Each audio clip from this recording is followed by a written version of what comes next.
नमस्कार, हिंदी साधन चैनल में आप सभी का एक बार फिर से हार्दिक स्वागत है। आज हम सभी रीतिकाल के बारे में पढ़ेंगे।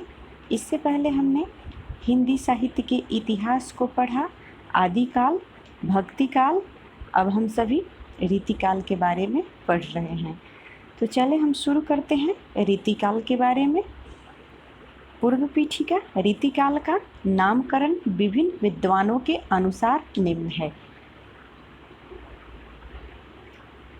नाम देखेंगे, प्रस्तुता देखेंगे। रीति काव्य डॉक्टर जॉर्ज ग्रियर्सन ने कहा है अलंकृत काल मिश्र बंधु।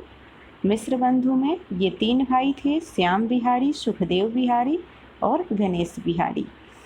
रीति काल आचार्य रामचंद्र शुक्ल ने कहा है। श्रृंगार काल आचार्य विश्वनाथ प्रसाद मिश्र ने कहा है। कला काल डॉक्टर रमाशंकर शुक्ल रसाल ने कहा है। अंधकार काल त्रिलोचन ने कहा है। रीतिकाल के प्रवर्तक के संबंध में विद्वानों में मतभेद है, जो निम्न है। प्रवर्तक कृपाराम, रचनाकाल 1541 ईस्वी।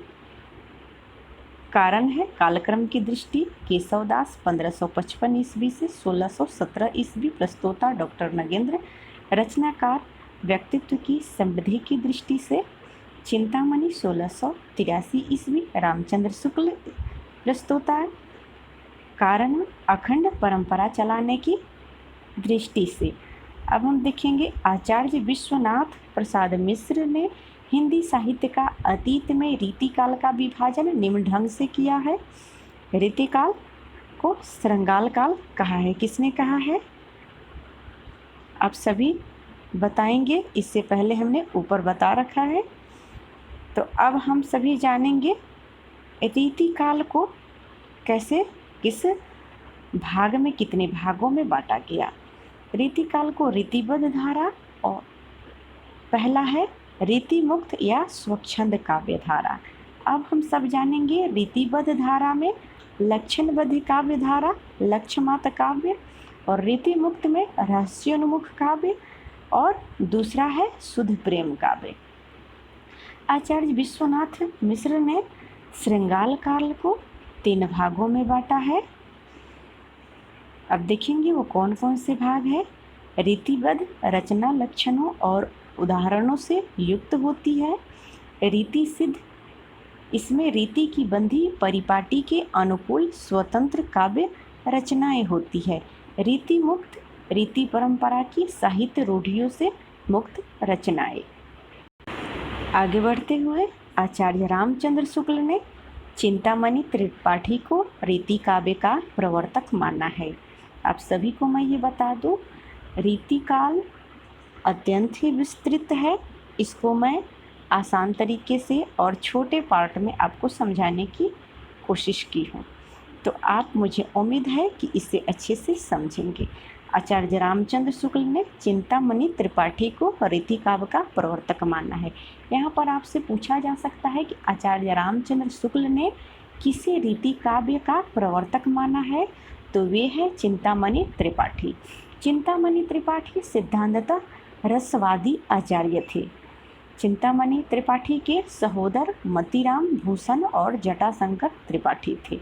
भूषण वीर रस के कवि हैं। पूछा जा सकता है कि भूषण किस रस के कवि है, तो भूषण वीर रस के कवि है। चित्रकूट के सोलंकी राजा रुद्र ने इन्हें कवि भूषण की उपाधि दी।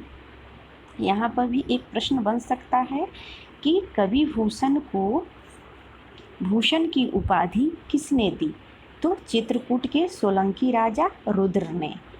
अब आगे देखेंगे डॉक्टर गणपति चंद्र गुप्त ने भूषण का मूल नाम पतिराम या मणिराम बताया है। आचार्य विश्वनाथ प्रसाद मिश्र ने इनका मूल नाम घनश्याम बताया है। पिछले स्टेट के एग्ज़ाम में भी ये प्रश्न आया था कि भूषण का नाम क्या था, तो ऑप्शन में मतीराम या पतिराम नहीं था, घनश्याम था। ये नहीं पूछा था कि किसके अनुसार, पर ऑप्शन में ये था कि भूषण का मूल नाम क्या था। आगे प्रश्न है, महाराज छत्रसाल ने एक बार भूषण की पालकी को कंधा लगाया था, जिस पर भूषण ने कहा था, शिवा को बखानो की बखानो छत्रसाल को। ये पंक्तियाँ दे दिया जाएगा आपको और पूछा जाएगा कि शिवा को बखानो की बखानो छत्रसाल को। तो आपको ये बताना होगा कि ये पंक्ति किसकी है। तो मैं बता दूं, ये पंक्ति भूषण की है। आगे बढ़ेंगे। आचार्य रामचंद्र शुक्ल ने लिखा है, भूषण के वीर रस के उद्गार सारी जनता के हृदय की संपत्ति है। ये किसने लिखा है? आचार्य रामचंद्र शुक्ल ने लिखा है। इसे आप याद कर लेंगे। शिवाजी और छत्रसाल की वीरता के वर्णनों को कोई कवियों की झूठी खुशामद नहीं कह सकता। वे हिंदी जाति के प्रतिनिधित्व कवि हैं।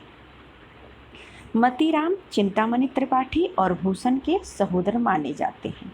मतीराम ने अपने ग्रंथों को अपने आश्रयदाताओं को समर्पित किया है, जो निम्नलिखित है।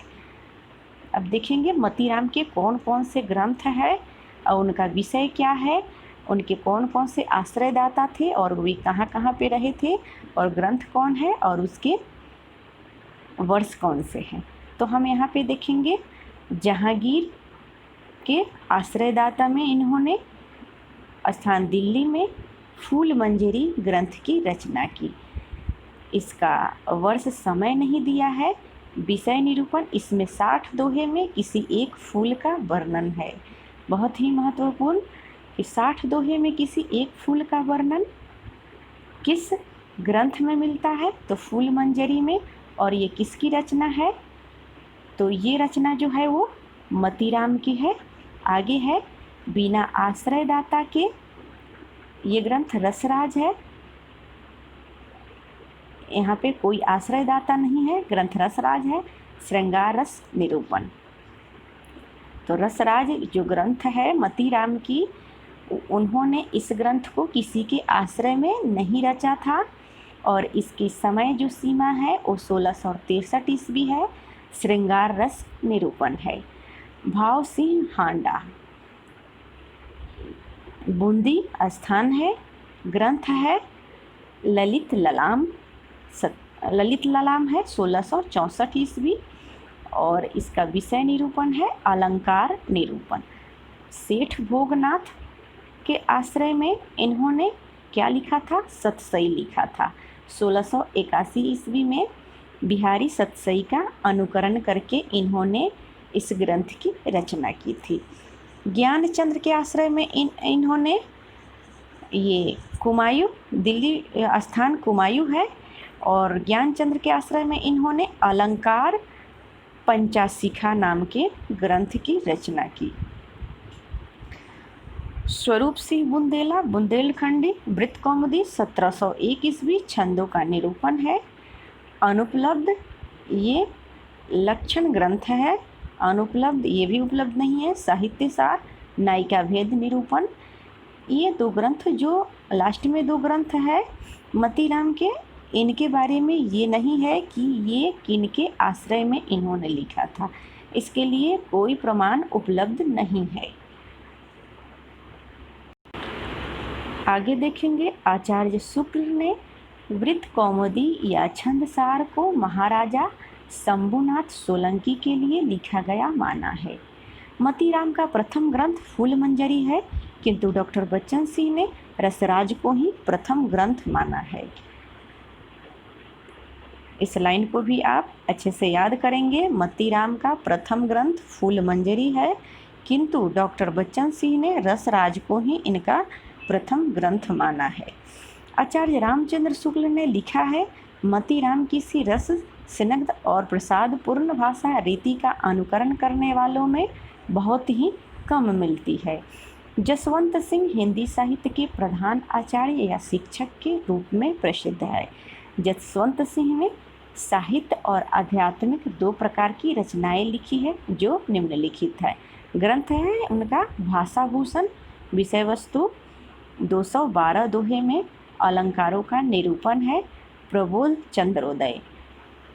चंद्रोदय ये परीक्षा में आते हैं कि ये किसकी रचना है। तो प्रबोध चंद्रोदय जसवंत सिंह की रचना है और इसकी विषय वस्तु है संस्कृत नाटक प्रबोध चंद्रोदय का ब्रजभाषा का पदानुवाद। अपरोक्ष सिद्धांत, अनुभव प्रकाश, आनंद विलास, सिद्धांत बोध, सिद्धांत सार, ये वेदांत विषय का निरूपण है।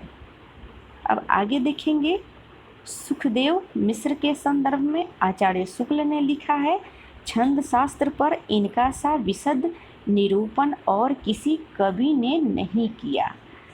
सुखदेव मिश्र के संदर्भ में आचार्य शुक्ल ने कहा है कि छंद शास्त्र पर इनका जैसा विशद निरूपण है वैसा किसी अन्य कवि का नहीं है अभी तक। सुखदेव मिश्र को राजा राज सिंह गौर ने कविराज की उपाधि दी थी। तो सुखदेव मिश्र को कविराज की उपाधि किसने दी थी? राजा राज सिंह गौर ने। अब हम देखेंगे इनके प्रमुख रचनाएं कौन कौन से हैं। वृत्त विचार, छंद विचार, फाजिल अली प्रकाश, रसार्णव, श्रृंगार लता, अध्यात्म प्रकाश, दशरथ राय, तोष रसवादी आचार्य हैं। इनका मूल नाम तोषनिधि है। अब हम दूसरे कवि तोष के बारे में जान रहे हैं। ध्यान रहे हम सभी रीति काल के कवियों के बारे में जान रहे हैं। इनकी प्रमुख कृतियाँ है किसकी? तोष के। तोष रसवादी आचार्य हैं। इनकी प्रमुख कृतियाँ है सुधा निधि, नख सिख, विनय शतक। अब हम आगे देखेंगे कुलपति मिश्र। कुलपति मिश्र रस ध्वनिवादी आचार्य थे। ये प्रसिद्ध कवि बिहारी लाल के भांजे थे। कुलपति मिश्र का कविता काल 1667 ईस्वी से 1686 ईस्वी तक माना जाता है। कुलपति मिश्र की प्रमुख कृतियाँ निम्न है। अब हम देखेंगे इनकी कौन कौन सी कृति है, ग्रंथ, वर्ष और विषय को हम लोग देखेंगे। ग्रंथ है रस रहस्य, वर्ष है 1670 ईस्वी। इसका विषय वस्तु है मम्मट के रस रहस्य का छायानुवाद। द्रोण पर्व 1680 ईस्वी। महाभारत के द्रोण पर्व का पदबंध अनुवाद। युक्ति तरंगिनी अप्राप्य 1686। नख सिख अप्राप्य है। संग्राम सार। अब हम देखेंगे डॉक्टर नगेंद्र ने एक अन्य पुस्तक दुर्गा भक्ति चंद्रिका का भी उल्लेख किया है। कुलपति मिश्र की एक अन्य जो रचना है दुर्गा भक्ति चंद्रिका, इसका डॉक्टर नगेंद्र ने उल्लेख किया है। महाकवि देव का बारे में अब हम सभी जानेंगे। महाकवि देव का नाम देवदत्त था। देव आचार्य और कवि दोनों रूपों में प्रसिद्ध है। देवहित हरिवंश के अनन्य संप्रदाय में दीक्षित थे। देव की प्रमुख रचनाएं निम्नांकित हैं। अब हम सभी कवि देव की प्रमुख रचनाओं के बारे में देखेंगे कि कौन कौन से उनके ग्रंथ विषय हैं और वस्तु आधार के बारे में जानेंगे। तो इनकी प्रथम रचना जो है वो भाव विलास है 1689 ईस्वी। इसका वस्तु और आधार है रस एवं नायक नायिका भेद वर्णन। अष्टयाम, इसमें 8 पहरों में नायक नायिका के बीच का विलास वर्णन किया गया है। भवानी विलास, भवानी दत्त वैश्य को समर्पित। राग रत्नाकर, रागिनियों के स्वरूप का वर्णन है इसमें। कुशल विलास, कुशल सिंह के नाम पर आधारित है ये। देवचरित्र, कृष्ण के जीवन से संबंध प्रबंध काव्य है ये। प्रेमचंद्रिका उद्योत सिंह को समर्पित है। जाति विलास, विभिन्न जाति एवं प्रदेशों के स्त्रियों का वर्णन है इसमें। रस विलास राजा मोतीलाल को समर्पित रचना है। शब्द या काव्य रसायन, शब्द शक्ति, रसादि का वर्णन है। सुख सागर तरंग, अनेक ग्रंथों के लिए हुए कवित सवैयों का संग्रह। देवमाया प्रपंच, संस्कृत नाटक प्रबोध चंद्रोदय का पदानुवाद। देव शतक अध्यात्म संबंधी ग्रंथ है। सुजान विनोद, प्रेम तरंग। आगे हम देखेंगे सुख सागर तरंग का संपादन मिश्र बंधुओं के पिता बालदत्त मिश्र ने सन 1897 ईस्वी में किया था। डॉक्टर नगेंद्र ने सुखसागर तरंग को नायिका वेद का विश्वकोश माना है। सर्वप्रथम शिव सिंह सेगर ने देव की रचनाओं की संख्या 72 बताई है। तो देव की रचनाओं की संख्या शिव सिंह सेगर ने 72 बताई है। कुछ विद्वानों ने 52 ग्रंथों का उल्लेख किया है। आचार्य रामचंद्र शुक्ल देव की कुछ अन्य कृतियाँ भी बताई है जो निम्न है। वृक्ष विलास, पावस विलास, ब्रह्मदर्शन 25, तत्वदर्शन 25, आत्मदर्शन 25, जगत दर्शन 25, रसानंद लहरी, प्रेम दीपिका, नखसिक, प्रेम दर्शन। ये आचार्य शुक्ल के अनुसार है देव की जो रचनाएं हैं। देव कविता में अभिधा को महत्व देते हुए काव्य रसायन में लिखते हैं, अभिधा उत्तम काव्य है, मध्य लक्षणालीन, अधम व्यंजना रस विरह, उलटी कहत नवीन। ये पंक्तियाँ जो है वो बार बार टीजीटी और पीजीटी के केवीएस के एग्ज़ाम में भी आए हैं कि ये पंक्तियाँ किस कवि की है। अभिधा उत्तम काव्य है, मध्य लक्षणालीन, अधम व्यंजना रस विरस, उलटी कहत नवीन। तो ये पंक्तियाँ कवि देव की है। डॉक्टर रामस्वरूप चतुर्वेदी ने मध्यकालीन हिंदी काव्य भाषा पुस्तक में लिखा है कि देव की ध्वनि संवेदनशीलता रीतिकालीन काव्य भाषा में अप्रतिम है। रसलीन का मूल नाम गुलाब नबी था। अब हम यहाँ पे देखेंगे कवि रसलीन, इनका मूल नाम जो था वो गुलाम नबी था। हमारे परीक्षाओं में ऐसे प्रश्न आते हैं कवियों से लेकर कि इस कवि का मूल नाम क्या था, तो आप इसे भी याद रखेंगे। ये मीर तुफैल अहमद के शिष्य थे। रसलीन की प्रमुख कृतियाँ निम्न हैं। ग्रंथ, वर्ष और विषय निरूपण को हम देखेंगे। रसलीन के जो ग्रंथ है वो अंग दर्पण 1737 ईस्वी में, इसका विषय है अंगों का उपमा उत्प्रेक्षा के चमत्कार पूर्वक वर्णन। रस प्रबोध 1741, विषय निरूपण है 1155, दोहे में रसों का वर्णन है इसमें। आगे देखेंगे भिखारी दास का रचना काल। भिखारी दास की रचना काल है 1728 से 1750 ईस्वी तक माना जाता है। भिखारी दास की प्रमुख रचनाएं निम्नांकित है। ग्रंथ है नामकोश 1738 ईस्वी में, विषय निरूपण कोश ग्रंथ है। रस सारांश 1742 ईस्वी, रस के भेदोपभेद का वर्णन है। छंदार्ण पिंगल भाषा में पिंगल है और 1742 ईस्वी छंदों का विस्तृत वर्णन है। काव्य निर्णय 1746, काव्य के भेदोपभेद का वर्णन है। श्रृंगार निर्णय 1750, नायक नायिका भेद का वर्णन है इसमें। विष्णु पुराण भाषा, विष्णु पुराण का दोहा और चौपाई।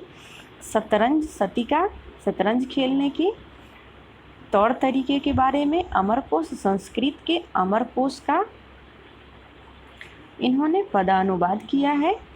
तो आज के लिए बस इतना ही। अगले वीडियो में फिर मिलते हैं किसी नए टॉपिक को लेकर। तब तक के लिए वीडियो देखने के लिए आप सभी को बहुत बहुत धन्यवाद। आपने अगर वीडियो को अभी तक लाइक नहीं किया है तो सबसे पहले वीडियो को लाइक करें और चैनल को सब्सक्राइब ज़रूर कर लें। वीडियो को ज़्यादा से ज़्यादा शेयर करें।